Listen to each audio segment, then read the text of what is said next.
Balinan. Balinan. Rodney. Eugine. Oh, Eugine. Ochichanga skuli. Osomanga waina Eugine? Eh? Hospitali. Waina hospitali lubekazi? Oye lutazo. Musina. Mutopu. Oh.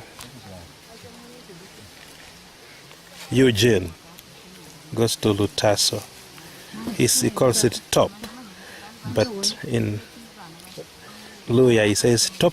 Topu means top class, which means from there he should be joining class 1. Oligimi akakinga Eugene? Kimi akaking? Kibiri, Kitaru. Okay. Eugene is 3 years old from this little village that is a swamp. It's just the dry season, otherwise we wouldn't have even driven to this place. For 6 years we have seen black and white and green and red. We have seen all those colors. If there is anything like that in human nature, we've met a lot of things. And somebody was asking me, how did you begin, or were you just born to do that? How do you manage it? How did you begin? And I can say really there is no beginning. It's just about doing things at your level. As a little child, you help people at that level.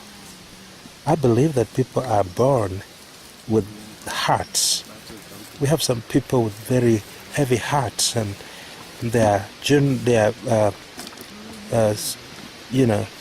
basically just sadists. They're just bad, they're just evil. And you'll be so unlucky to work under such a person because there's no goodness in them. They cannot recognize anything done by anybody, and their inclination is to always find fault. They thrive on the faulting of others, as if they never make any mistakes. These men and women are sometimes very blessed. You see them with this and that and that. You can even see them with a vessel, something like a ship, and very nice caravan carriers, very nice house and all that, but they never smile. They never allow the smile to reach them. And every time they try to smile, it's always not a smile, it is always sarcastic. I worked with somebody like that. They had no life. This man had no life. And so I believe some of those traits are not learned. They are inborn. You're just born with badness and gloom.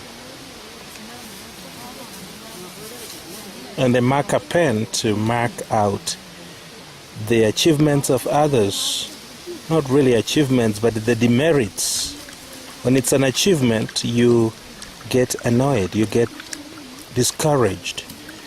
But when there is a failure, you get happy and you note that down. We have people who are like that. They will not talk about the achievement, but they will note down all the demerits. And some of them are mother-in-laws. They will visit your home and they come and you have to take a pill for pressure, because mama-in-law is coming, and she will be an adjudicator for everything in the house, the cooking and the treatment of children, and even your dressing style and how you talk to her, and just little details that are so mundane and goofy. And she will literally go, she'll excuse herself to go and write it down in her black book. We have people who are like that, and they have no life. And I don't want them to be near me. They make me itch. And when I look back and through my journey in history, I really cannot say that I began this idea of getting to help somebody 6 years ago. I have lived a life where I was concerned about others, and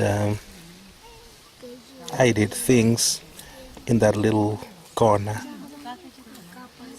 and nobody knew about me and about them. And even now, nobody knows about me. I'm known through the ranks of a few people because of the social platform, the social media, mainly Facebook and YouTube. But I'm not very popular. I'm a nobody. I am not known, but locally I'm respected locally by government and the church, and because of the things we try to do. And so when I felt the calling to treat jiggers, there wasn't anything unusual to me. I really did not adjust much, because I have lived a life of giving. I have been with people. I have been a leader. I was the head prefect at school, and I was the Christian Union chairperson, and I was a leader of a youth leader at national level in the church my father pastored. I really didn't have time to grow up. I was always in the front pages, being the good boy, being the role model, being the teacher, and everything. And so we discovered the jigger, and we began doing it, not knowing, because when I started digging the jigger, I didn't know, the world doesn't know about jiggers. I did not start doing this because I wanted to teach the world about jiggers. No, I just wanted to document what I'm trying to do. And I didn't even know that YouTube can be such a huge platform that can help me to reach, literally, to reach the world.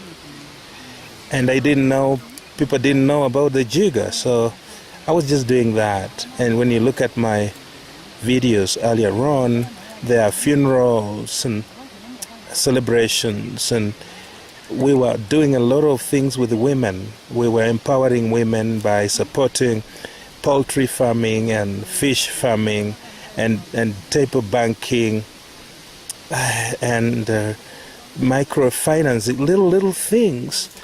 And my earlier videos are so full of dance and pomp and opening offices in different places, and really being appreciated by the women I was gathering, who had been found maybe widowed, maybe abandoned by their own husbands, or living in homes in abusive relationships, and the husband is there but always drunk and doing nothing to help her. And I would speak to them and make them come together in groups, and who sit together with them and reason together about what they can do as a group. And through that, we started some projects including even choir. We have a women's choir. It's now called Rise Up Victory Choir that has produced now 2 albums,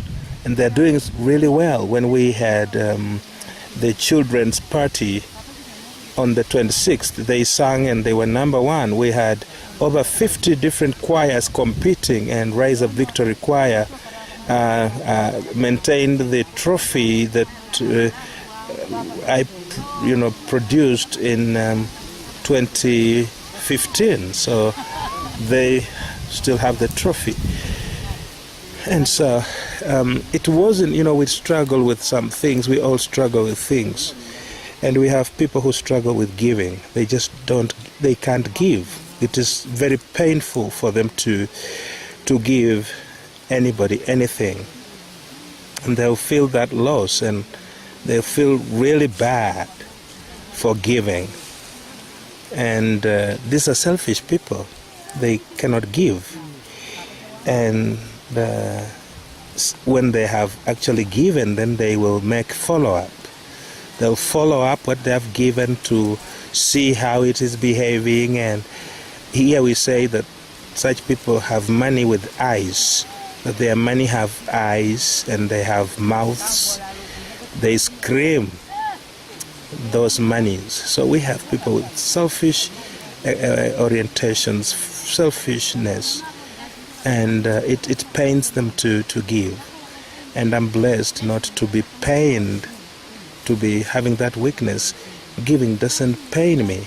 And we have some big number of people that I have met along the way with the desire to just give. Also, they are givers. And when they give, they feel good.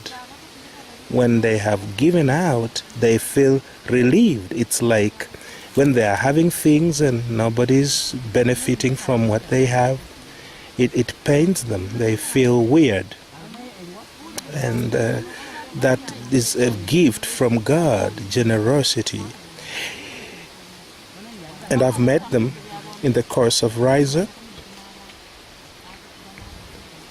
And so we set out and we begin the journey, not knowing that people don't know about jiggers. And then when I have done like 300 videos, I go to Vihiga, and then we are opening a small clinic there, and I see this young little boy with very huge jiggers, and I shoot the video. And then I decide to speak a few things while the digging is going on, just describing what is happening. I wasn't even sure how vast, how big this platform is. And my friend Bruce looks at that and he's mesmerized, and he tells his friends, and they tell me, well, you're doing well. We have watched a few videos about the things you're doing with the women and with the youth and with the children, and we're so impressed. But what is that in that video? What is that thing? And I say, this is a jigger, and I realize the world doesn't know a jigger. And the journey begins there, the journey of educating the world about the jigger. And then what I did was to just carry on. I did not stop to go to college so that I can better the skill of communication. What I did was to just continue educating the world, speaking things as they come. And that's what I do even now. Just speak things as they come. And I need no one's validation. In any case, people have an option of muting that voice so that they don't hear my crap. So what I do is just to pick the camera and share my thoughts. And just talk, and through that it has amazed me how much I receive tens of emails every day telling me how blessed someone was as they listened to the random thoughts that I gave.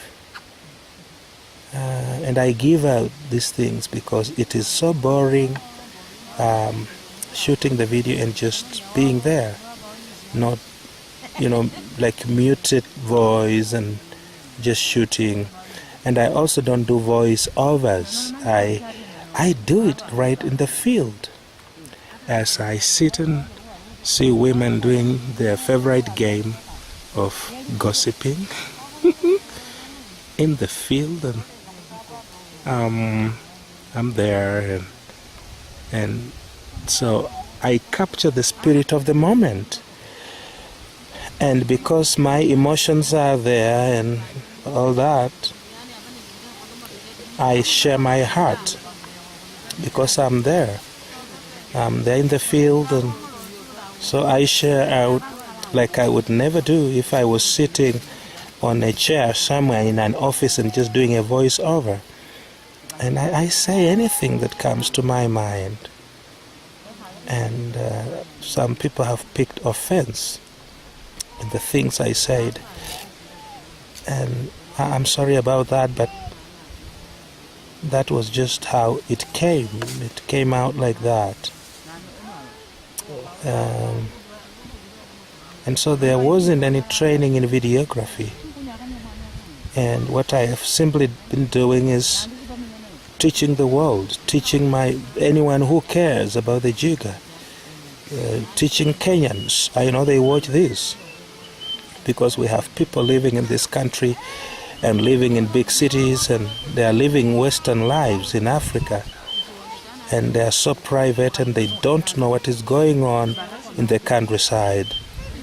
I have provided a window through which anyone who cares can get to learn about the true essence, the true roots, the true being of Africa, without exaggerations, without edits, without putting up airs or exaggerating anything, just as it is. And so we have seen children without shoes and children wearing rags, and children not going to school. We have met everything that Africa has.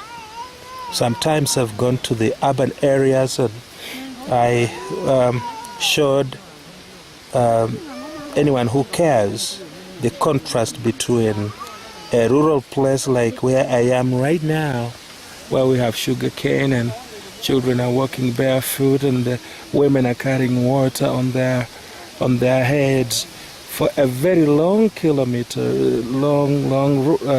journey to just come with water and have water at home, and children sitting and chewing on sugar cane, and there is a little ball there made out of nylon bags, and just life as it is in rural Africa without exaggerating anything.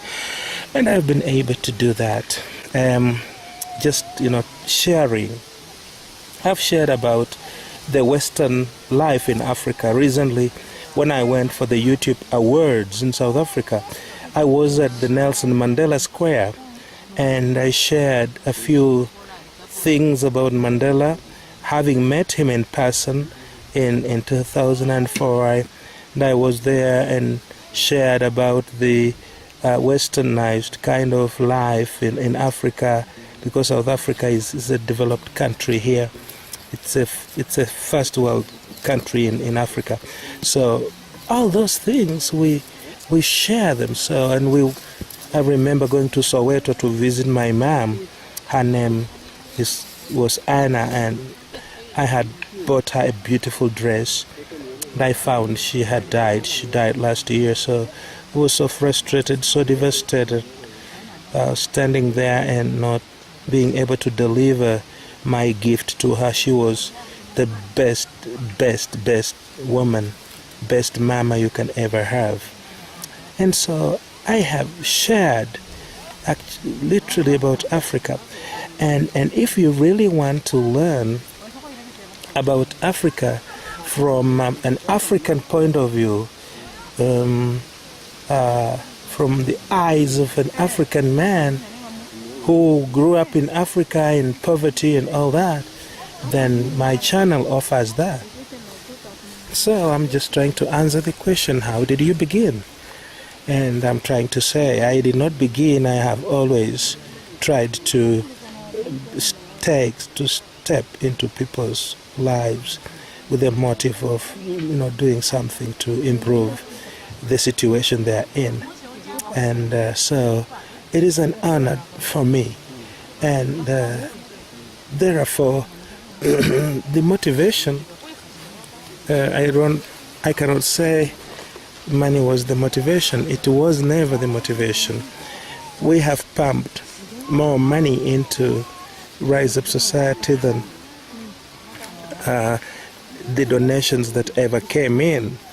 Right before 2011, when we officially registered the organization as a not-for-profit with the Attorney General, we were doing things for the people, and we were doing the donating, and then we registered the organization and nobody knows about us, and we continue giving into the organization, planting seed.